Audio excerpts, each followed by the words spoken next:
hier soir lorsque j'ai été gentiment invité pour un 100% Marvel sur la chaîne de Mathéo, donc la chaîne du geek, avec notamment Captain Marvelous et Ben Sacho. Eh bien, il y a plusieurs articles qui sont sortis. Et on va tous les lire. On va tous les lire parce qu'en fait, ils se complètent les uns avec les autres. Et j'ai l'impression que ça a été une sorte de table ronde, c'est ça. C'est une conversation libre avec les journalistes et donc de différents médias. Donc on va lire 5 articles.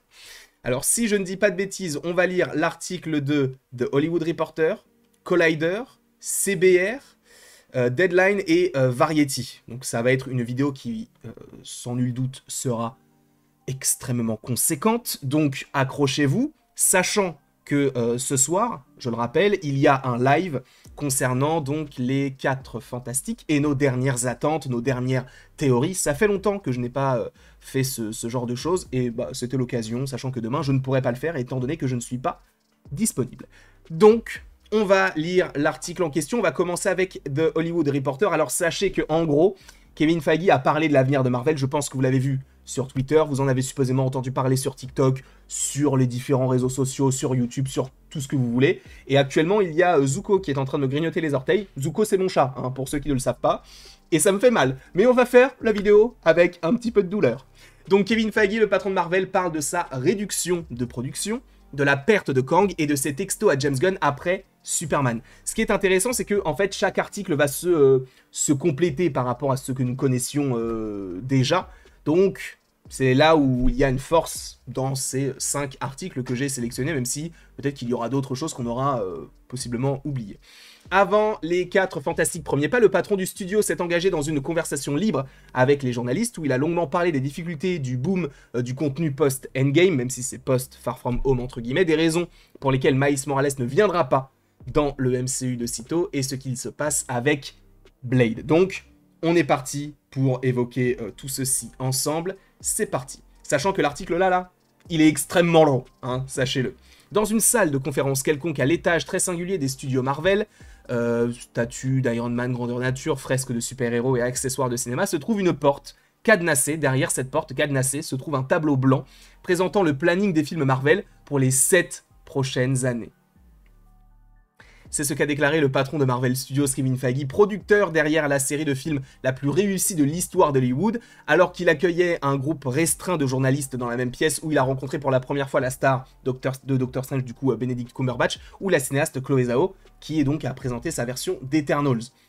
L'histoire de Marvel a été mise à rude épreuve ces derniers temps, notamment avec les Thunderbolts et Captain America Brave New World qui ont enregistré parmi les plus faibles recettes dans l'entreprise. En gros, pour faire simple, les 2 films auraient dû faire 425 millions. D'un côté, on a Captain America qui a fait 410 ou 415, je ne sais plus exactement, et les Thunderbolts qui a atteint les 389 millions, je crois, quelque chose comme ça. Donc, on est sur 2 flops, même si l'un, pour moi, l'est plus que l'autre, c'est Captain America, parce que pour les Thunderbolts, on aurait pu s'y attendre. C'était un projet où tu voyais des super-héros qui ne sont pas des super-héros, qui sont des méchants, mais qui ne sont pas vraiment des méchants, donc on n'arrive pas vraiment à s'attacher à ces personnages secondaires de séries ou de films, là où Captain America, c'est Captain America. Donc le fait de faire 400 millions sur du Captain America, c'est très peu. Mais Feige ne s'intéresse pas à vos théories sur la lassitude des super-héros qu'il ne croit pas fondées. Il a cité Superman des DC Studios qui cartonne au box-office, n'en déplaise au pro Snyder américain, du moins aux États-Unis. Parce que oui, en France, c'est un petit peu plus compliqué. Feige a déclaré qu'il avait envoyé un SMS au cinéaste James Gunn pour lui faire savoir à quel point il l'aimait. Alors je sais pas si c'est James Gunn particulièrement ou si c'est le film, mais je pense que c'était le film. Sachant que c'est vrai que la lassitude, la super-héros fatigue, elle existe, hein, c'est clair et net, mais je pense que c'est une sieste. C'était pas une nuit bien conséquente où t'as fait des rêves, t'as les traces du coussin sur la tête et sur le corps. Non, non, non, on n'est pas là-dessus. Je pense pas, en tout cas. Parce que je pense que ce qui est intéressant, en fait, là-dedans, c'est qu'on va avoir des nouveaux films en fait de super-héros. Ce qui gêne les spectateurs, je pense que c'est toujours la même chose du côté des films de super-héros. Donc si tu renouvelles un peu le genre, bah, ça donne envie d'y aller. Et là, c'est le cas avec le film Superman. J'adore la façon dont on se plonge dedans sans attendre, cet enthousiasmé enfin pas du tout James Gunn, Kevin Feige. Vous ne savez pas qui est Mister Terrific? Tant pis, vous allez le découvrir. Vous ne savez pas qui c'est? Foncez, foncez. C'est un monde entièrement développé, même s'il n'adhère pas à l'idée de la lassitude des super-héros, Kevin Feige et son équipe ont fait de nombreuses analyses post-mortem sur les films sous-performants de cette année et sur tous leurs films depuis le succès massif d'Avengers Endgame. Actuellement, la société prépare la sortie le 25 juillet de son dernier film, Les 4 Fantastiques. C'est la première fois que Marvel Studios s'occupe des personnages. Après 3 films de qualité et de box-office variés selon la réalisés par la 20th Century Studios. Enfin, 20th Century Fox à l'époque, mais aujourd'hui c'est 20th Century Studios. Avant son acquisition par Disney en 2019, il y avait le long métrage inédit en 1994, Le Roi du Petit Budget, Roger Corman, pardon. Les 4 stars de ce film font une apparition dans Les 4 Fantastiques. Donc les 4 Fantastiques originaux du côté du cinéma seraient, a priori, du côté du film qui sortira d'ici 2 jours. Une chose que Feige semble apprécier est que ce nouveau film est en grande partie autonome et se déroule dans un monde pleinement développé qui ne nécessite pas ce mot redouté de devoir, entre guillemets. Il ne s'oblige pas à faire certaines choses. Nous ne voulions pas avoir le problème des éternels du genre où était-il, pourquoi n'ont-ils pas aidé Thanos, enfin contre Thanos. Nous voulions qu'ils soient séparés de notre réalité pour ne pas avoir à dire regardez, il se cachait par ici. Pour les éternels, bon, c'était un peu plus compliqué. Pour les 4 fantastiques, le fait de le faire dans un autre univers, ça nous permet de développer ça un peu comme on le souhaite. Mettre en avant l'esthétique des années 60 était bien plus qu'un simple choix de film d'époque, c'était une esthétique unique qui semblait pouvoir incarner un univers à part entière, une réalité à part entière, a déclaré Feige. Et lorsque nous présentons au public lors de la projection préparatoire, les gens l'acceptent d'emblée et se sentent libérés de pouvoir profiter pleinement de ce qui les attend. Sachez que j'ai vu les 30 premières minutes du film. Enfin, les 30 premières minutes. J'ai vu 30 minutes du film, qui n'étaient pas forcément les 30 premières minutes, mais en tout cas, je suis d'accord avec ça. C'est-à-dire que c'est vrai qu'au début, tu te dis, bon, les années 60, mais en vrai, t'oublies vite. T'oublies vite et tu rentres dedans, sans aucun souci. Aucun travail préparatoire n'est requis. Ça veut dire que tu n'as pas besoin de voir quoi que ce soit avant de regarder ce film-là. Lors d'une discussion libre avec les journalistes, Kevin Feige, donc portant un sweat à capuche bleu des 4 Fantastiques et une casquette Wonder Man, pour rappel, Wonder Man, ça va sortir à la fin de l'année, s'est ouvert sur une série de sujets allant de ce qui se passe avec Blade, son avenir chez Marvel et la sortie de Jonathan Majors du MCU. Oui, Feige sait que Marvel a fait trop de films et de séries, et les autres choses qu'ils ont mal faites. Du premier film Iron Man en 2008 à Endgame en 2019, Marvel a produit environ 50 heures de récits cinématographiques au cours des 6 années qui ont suivi Endgame. Ce chiffre a grimpé à 102 heures. Vous vous rendez compte? Ils ont fait plus d'heures de visionnage entre 2019 et aujourd'hui qu'entre 2008 et 2019. C'est une folie. Soit 127 heures si on inclut l'animation. C'est énorme. C'est trop, a déclaré Kevin Feige. Il a décrit la période qui a suivi Endgame comme une ère d'expérimentation, d'évolution et malheureusement d'expansion. S'il est fier de cette expansion, il cite les séries WandaVision et Loki comme parmi les meilleures de l'histoire. Pardon, les meilleures histoires qu'ils aient créées. Il admet que c'est certainement l'expansion qui a dévalué cette production. Le fait d'être au sommet de son succès a peut-être également poussé Marvel à accepter d'essayer de proposer davantage de programmes à un moment où Disney et le reste d'Hollywood étaient engagés dans la guerre du streaming. Et on peut mentionner Marvel, mais c'est la même chose pour Pixar notamment, qui, je vous le rappelle, depuis le Covid, c'est un petit peu plus compliqué. Et même, ils ont sorti des séries. Qui a regardé les séries Dream Production, par exemple? Qui a regardé Rêve Production? Qui a regardé la série sur Win or Lose, la gagné ou perdu? Qui a regardé ça? Personne n'a regardé. C'est bien dommage. Enfin, ou pas. C'était une grosse initiative de l'entreprise, mais il n'en fallait pas plus pour nous convaincre. On nous réclame Miss Marvel depuis des années et maintenant on peut le faire. Allez-y. Oscar Isaac veut être Moon Knight? Allez-y. On nous a donc mis au cœur de l'action, mais on s'est aussi dit que ce serait amusant de donner vie à ces projets. Donc, en gros, c'était plus du ah, les fans veulent ça, bah vas-y, on va le faire, plutôt qu'une réflexion en se disant est-ce que les fans veulent vraiment ça et comment est-ce qu'on peut faire pour faire en sorte que ce soit un vrai bon sujet et un vrai bon projet. Marvel a réduit sa production de films et de séries. Certaines années, il n'y aura peut-être qu'un seul film. Il y aura certainement des années sans une seule série. Marvel a également commencé à réduire ses budgets, dont certains films coûtant jusqu'à un tiers moins cher que ceux de 2022 ou 2023. Je vous rappelle qu'en général, un film Marvel coûte entre 150 et 220, 230 millions de dollars, ce qui est énorme évidemment, vous le savez. Et donc, là, on réduit. Sachant qu'à la base, l'un des premiers films qui aurait dû subir cette réduction, c'était Blade, qui aurait dû coûter moins de 100 millions de dollars. Bon, ça n'a pas été le cas, puisque le film Blade n'est toujours pas sorti. Voici pourquoi Thunderbolts a échoué, même si c'est un très très bon film. L'expansion massive vers la télévision et l'accent mis sur Disney+, ont donné le sentiment que regarder Marvel devenait une sorte de devoir. Alors sachez que là, c'est de la communication. En fait, j'ai l'impression qu'il ne va jamais vraiment dire « on s'est trompé ». C'est une expansion qui, je pense, a amené les gens à se demander « est-ce que je dois absolument voir tout ça ?» Avant, c'était amusant, mais maintenant, est-ce que je dois absolument voir... Enfin, absolument tout savoir. Et je pense que c'est dans The Marvels que les gens ont le plus insisté. Bon, je la reconnais dans un film à 1 milliard de dollars, mais qui sont ces deux autres? Je suppose qu'elles étaient dans une série télé, je vais zapper. Donc là, en gros, il parle du fait que certains films n'aient pas forcément fonctionné parce que certains personnages étaient dans des séries qui n'ont pas forcément été trop vues. Vous allez voir, c'est assez intéressant. Cela a eu un effet sur les Thunderbolts qui mettait en scène des personnages vus dans sur diverses plateformes, dont certains n'apparaissant que dans des émissions avant d'arriver sur grand écran. Et je cite, et c'est là où je reste un petit peu dubitatif, certains ressentaient encore les effets résiduels de cette idée. J'imagine qu'il fallait avoir vu ces autres séries pour comprendre de qui il s'agit. Je pense que si vous aviez vu le film, ce ne serait pas le cas. Nous le faisons pour que ce ne soit pas le cas, mais je pense que nous devons quand même nous assurer que le public comprenne ça. Donc en gros... il est en train de dire que c'est vrai que la plupart des films comme ça, s'ils ne marchent pas, c'est parce que les gens ne vont pas voir les séries Marvel. Ce qui est un fait, sauf que si on regarde pour les Thunderbolts, qui sont les persos qui sont apparus via des séries? Parce que Ghost, on la connaissait déjà dans Ant-Man et la Guêpe, donc c'est un film. Taskmaster, elle est apparue dans Black Widow, c'est un film. Bucky, on le connaît depuis des années, et il a fait son apparition dans Captain America 1. Black Widow, aujourd'hui, du coup Yelena, elle est apparue dans Black Widow. Pareil pour David Harbour qui interprète le Red Guardian. Les seuls personnages qui, à la limite, sont un petit peu étrangers pour ceux qui n'auraient pas forcément vu les séries, c'est Valentina. Et encore, elle est dans Black Panther Wakanda Forever. Et ce serait US Agent. À la limite, ok, pour US Agent, ça paraît cohérent. Mais bon, ça fait deux. Ça fait deux sur tout ce groupe-là. Sans compter Sentry qui, pour le coup, lui, faisait son introduction du côté du film Thunderbolts. Sachant que, pour Marvel... Thunderbolts peut être on va dire un échec commercial, mais ce n'est pas du tout un échec critique. Hein. Parce que sachez que c'est Jake Schreier qui réalise donc les Thunderbolts, qui va réaliser les X-Men. Donc tu ne donnes pas le destin de ta grosse prochaine franchise à quelqu'un qui, selon toi, a fait un mauvais film. Non.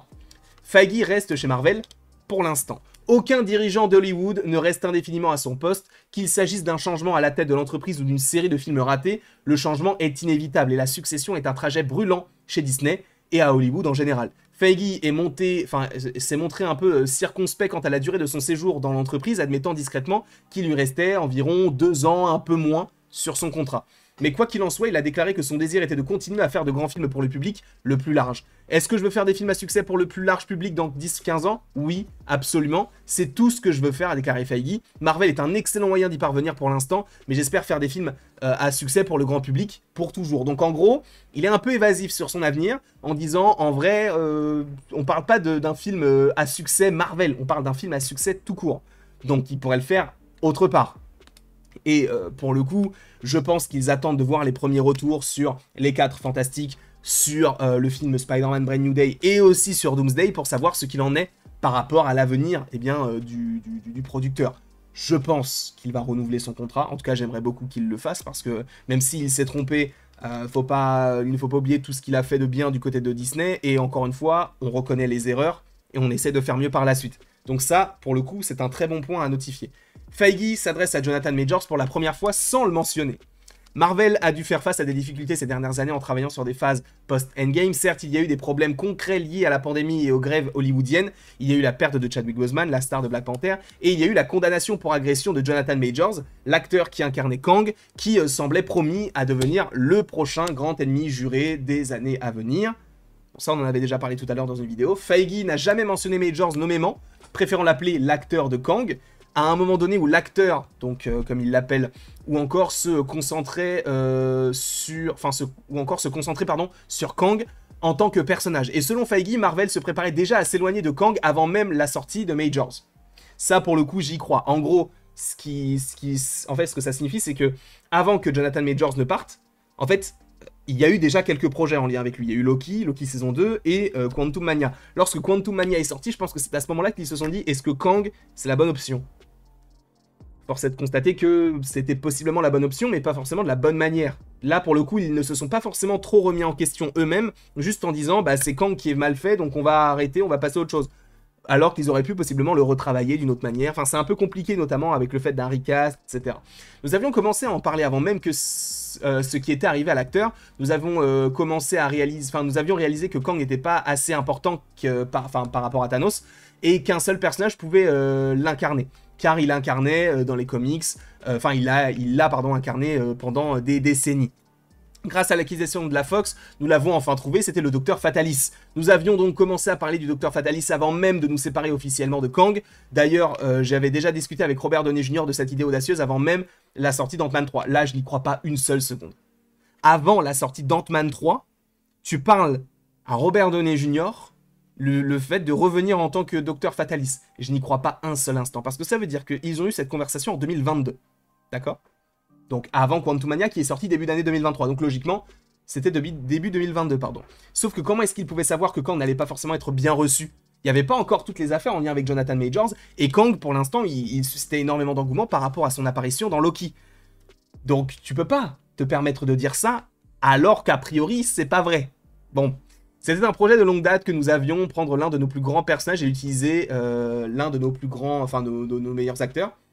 Ne vous attendez pas à Miles Morales, ça c'est fou quand même. Hein. Ce qui va m'intéresser, c'est surtout cette déclaration-là qu'on avait déjà évoquée en vidéo, donc c'est pour ça que je vais passer un petit peu vite là-dessus. Sony a sa brillante, géniale et incroyable franchise Spider-Verse, et jusqu'à ce qu'elle se termine, on nous a dit de rester à l'écart. En gros, Sony, et on avait déjà aussi évoqué ça, a dit non mais Marvel, on s'en fout un peu de ce que vous voulez faire par rapport à Miles Morales, on le développe, et après, si vous voulez faire un truc, on verra. On verra. Ensuite, on parle de Blade. Ouh, Blade. En cours d'affûtage, à nouveau. Quel est le problème avec Blade? Eh bien, le problème, c'est que Ryan Coogler nous a appelé et nous a dit qu'on adorerait les costumes pour Sinners. Et on a dit, prends-les, mec. C'est un bon ami, prends nos costumes, on va attendre pour le film. Voilà. Donc, pour rappel, en gros, ils avaient développé des costumes pour Blade, des costumes d'une certaine époque. Et du coup, Ryan Coogler a appelé Marvel en leur demandant s'ils pouvaient récupérer les costumes pour Blade.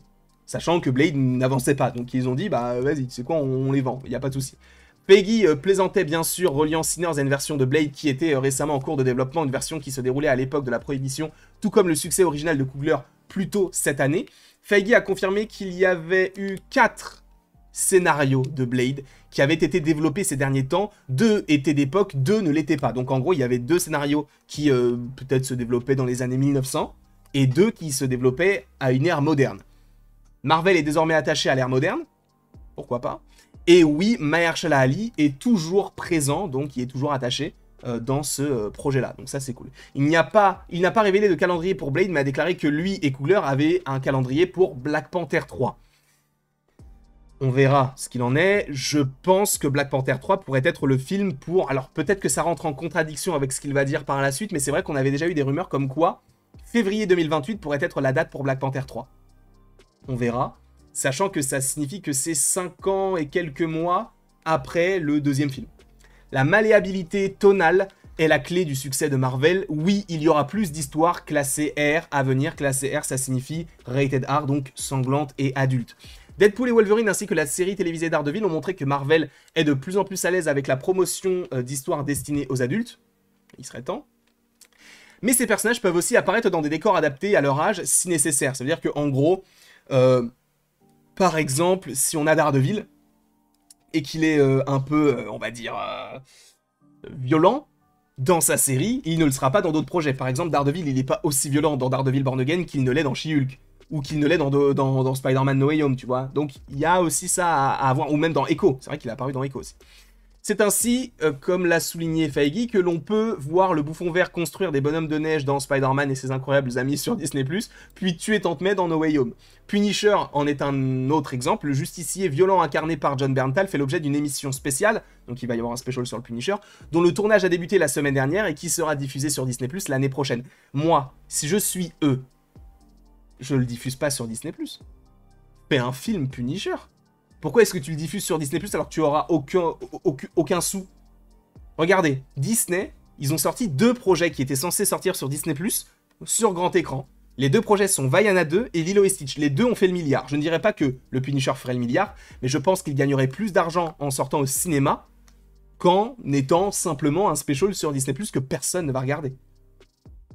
Donc bon, un peu compliqué tout ça. Mais quand le Punisher sera dans le film Spider-Man, ce sera une autre tonalité, pas une tonalité différente, confirmant que le personnage sera bel et bien dans le prochain film Spider-Man, sachant que on n'avait pas encore eu la confirmation de Marvel, là c'est officiel. Oui, le Punisher sera dans Spider-Man Brand New Day, mais pour le coup, on avait déjà su de Deadline, Variety, etc. Feige apprécie toujours la flexibilité de se lancer dans la production sans script défini. La méthode cinématographique Marvel implique des scénarios en constante évolution et une post-production laborieuse, adoptant une position anticonformiste. Gunn, après avoir travaillé chez Marvel, a déclaré publiquement que les studios d'ici ne commenceraient aucun projet sans un scénario définitif et une fin définitive. Feige affirme que Marvel n'a jamais commencé un film sans un scénario complet. Les gars, ils sont en train d'écrire le scénario, la fin du film pour Doomsday, qu'ils sont en train de tourner. À un moment donné, non, ne mentez pas comme ça se voit, ça se voit. Je n'ai jamais été satisfait d'un film que nous avons sorti, a-t-il même ajouté. Je pense que ça a été mal traduit, mais en gros, je pense que c'est... en gros, il a toujours été satisfait d'un film qui est sorti. Voilà. Je pense. Ce que lui et l'entreprise aiment faire, c'est faire du positif à chaque tournant. Il y a du positif chaque jour... Enfin, tournant, c'est plateau. C'est sur le plateau d'Avengers Doomsday, et c'est incroyable à voir, car les cinéastes et les acteurs qu'ils incarnent, qu'ils incarnent ces personnages pour la première ou deuxième fois, ou pour la 10e fois ou la 12e fois, donc ils parlent des 4 Fantastiques par exemple, ou de Captain America, pour comparer, sont parmi les meilleurs du monde et connaissent parfaitement ces personnages. Alors s'ils ont une idée, on a envie de l'écouter, de s'y adapter et de l'améliorer. Je ne voudrais pas changer ça. Stephen McFeely écrit le scénario, mais Feige a révélé que le créateur de Loki l'aide sur le projet, donc c'est Michael Waldron. Donc c'est lui qui a écrit Loki, mais c'est aussi lui qui a écrit Doctor Strange in the Multiverse of Madness. Voilà. Sachez que là on peut se dire, bah, c'est cool, ok, on a fait combien de... Ok, 21 minutes. Je me permets de boire un peu.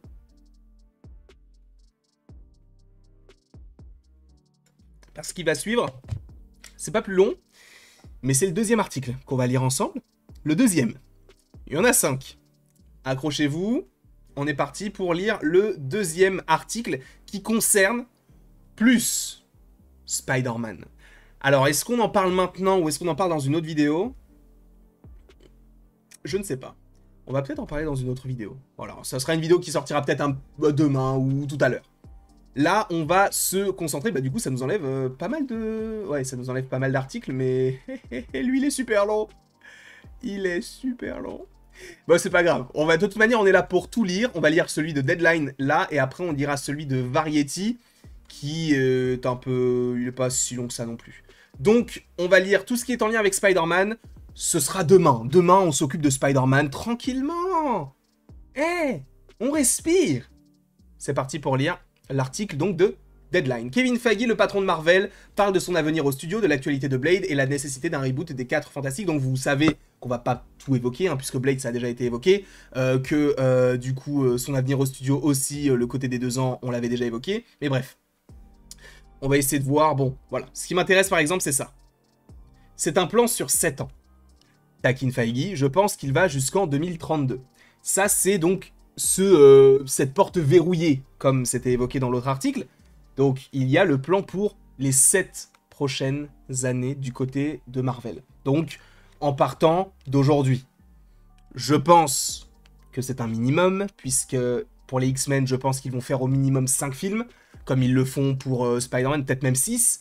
Ils vont faire supposément 4-5 films pour Black Panther, 4-5 films pour Doctor Strange, un nouveau film sur Thor. Enfin, ils vont faire tellement de choses. Et il a dit, c'est sur des aimants, ça peut se déplacer. Donc en gros, on peut se dire, ah non, ça on va le sortir ici, ça on le sort là, etc. Donc, voilà, là il parle des frères Russo, des X-Men, Spider-Man Brand New Day, du coup, voilà, c'est avec un lancement qui, pour le coup, pourrait être à 100 à 110 millions de dollars aux États-Unis pour les 4 Fantastiques. Donc ça, pour le coup, on va dire que c'est plutôt correct. C'est plutôt correct. Justement, à l'époque, les films ne faisaient pas tant, puisque le film de Josh Trank a échoué complètement après un nouveau tournage, ne rapportant que 167 millions de dollars dans le monde. Donc là, bon, là, c'est les 4 Fantastiques de Kevin Feige. Donc pourquoi les 4 Fantastiques, parce que c'est la première famille Marvel. C'est dans l'histoire de nos personnages, ils méritent d'être les stars, ils étaient des stars dans les comics, dans tous les films crossover Infinity, Civil War, Infinity War Endgame, qui étaient en réalité l'Infinity des comics, les 4 Fantastiques qui étaient des acteurs majeurs, et évidemment, nous ne pouvions pas le faire à l'époque, puisque je vous rappelle que, en gros, les 4 Fantastiques appartenaient à la Fox, ou en tout cas une branche de la Fox, qui a donc, évidemment, totalement été rachetée par Disney, ce qui fait qu'aujourd'hui, Disney peut faire des Simpsons, Avatar, les films X-Men, tout ce que tu veux, les 4 Fantastiques, et du coup, aujourd'hui, ils peuvent le faire. Donc ça a été fait en 2019, et donc on a attendu, aujourd'hui, 6 ans entre le rachat et le moment où on peut enfin aller voir ce film-là. C'est un film sans devoir aller le voir, il n'y a aucun lien avec ce qui a été fait auparavant, il marque le début de la phase 6. Voilà, donc la phase 6, pour rappel, c'est la dernière phase du côté du MCU. En tout cas, du côté du multivers. Il y a beaucoup de virages à 180 degrés et de surprises ces 7 ou 8 prochaines, enfin ces 8 dernières années, pardon. L'une des plus positives a été le retour de ces personnages et des X-Men. Donc oui, pour ceux qui ne le savent pas, les X-Men reviennent. Donc là, il parle de Kang. Bon, on avait déjà évoqué tout ça, donc c'est pas forcément utile d'en reparler. Il parle de Blade également, et je crois qu'à un moment donné, on parle de Eric Pearson qui est là pour écrire le scénario. En fait, je vais pas forcément relire tout ce qui est écrit, puisque là, par exemple, on nous parle de Ryan Coogler. Il est engagé sur Black Panther 3, les costumes de Sinners, enfin, on a déjà évoqué tout ça, on vient de le lire, donc c'est pas forcément très utile et ça va faire un peu doublon, donc ça sert pas à grand chose. Là où nous avons de grands acteurs jouant de grands personnages, je pense que ce sera amusant de les voir dans plusieurs endroits, donc ça c'était la dernière déclaration du côté de The Hollywood Reporter, mais moi ce qui va m'intéresser c'est là, parce que c'est le calendrier des prochains films selon Comscore, donc selon du coup certaines choses plutôt intéressantes, donc un site qui répertorie les futures sorties. Spider-Man Brand New Day, juillet 2026. Avengers Doomsday, décembre 2026. Untitled Marvel, 23 juillet 2027. Donc c'est dans 2 ans. Sachez qu'on ne sait toujours pas ce que c'est. Il y a un film Marvel qui sort dans 2 ans en juillet. On ne sait toujours pas ce que c'est. J'ai une théorie. Vous en faites ce que vous voulez, mais j'ai une théorie. Et je pense que ça peut être une vidéo, parce que je viens d'avoir un truc, mais je vais vous spoiler un petit peu. Je pense que c'est le film sur Hulk. Parce qu'ils ont les droits, a priori, aujourd'hui. Sauf que Hulk, il est dans Spider-Man, pardon. Le fait que Spider-Man et Hulk soient là, on réveille le vrai Hulk, et ça nous amorce peut-être l'arrivée enfin d'un film Hulk, qui pourrait être une sorte de planète Hulk, et tu vas me dire, mais ça, car on a déjà vu ça, c'est raté, et pourquoi tu veux le ramener, tout ça? Les gars, on sera sur le Battle World. Le film sort entre les 2 films Avengers. Donc, peut-être qu'il y aura bel et bien une Terre, où il n'y a que des Hulk, et on peut développer une histoire sur Hulk indépendante de tout ce qui existe autour. Et tu nous refais un film sur Hulk. Et donc, si c'est ça, la phase 6 de Marvel, c'est les 4 Fantastiques, là, en juillet. 1 an plus tard, Spider-Man. 6 mois plus tard, Doomsday. 7 mois plus tard, un film sur Hulk. 5 mois plus tard, Secret Wars. Ce ne sont que des films à milliards de dollars. Moi, je vous dis, si c'est un film sur Hulk, ça peut être pas mal. Ça peut être pas mal. Sachant que, du coup, Secret Wars 17 décembre, sauf que là, vous le voyez, on a 4 films Marvel en 2028. Sachez que c'est incohérent avec ce qui avait été dit récemment, puisque, en gros, récemment, on nous dit, non, mais t'inquiète, il va y avoir entre 1 et 3 films par an. Ouais, mais là, il y en a 4, dès l'année d'après. Donc c'est un peu bizarre, ce que tu nous proposes. Donc, à mon sens, soit février, ça saute, soit novembre, ça saute. Soit les deux. Parce que je pense qu'en juillet 2028, ça sera peut-être la place pour du Spider-Man 5. Je pense. Je ne sais pas. Je le pense. Donc, parce que février, ça me paraît trop proche de décembre. Ça fait que 2 mois entre les 2 films. Tu vas me dire, mais c'est la même chose par rapport à Far From Home et Endgame, c'est vrai. C'est totalement vrai. Et c'est vrai que c'est un argument que j'avais utilisé, notamment dans le 100% Marvel.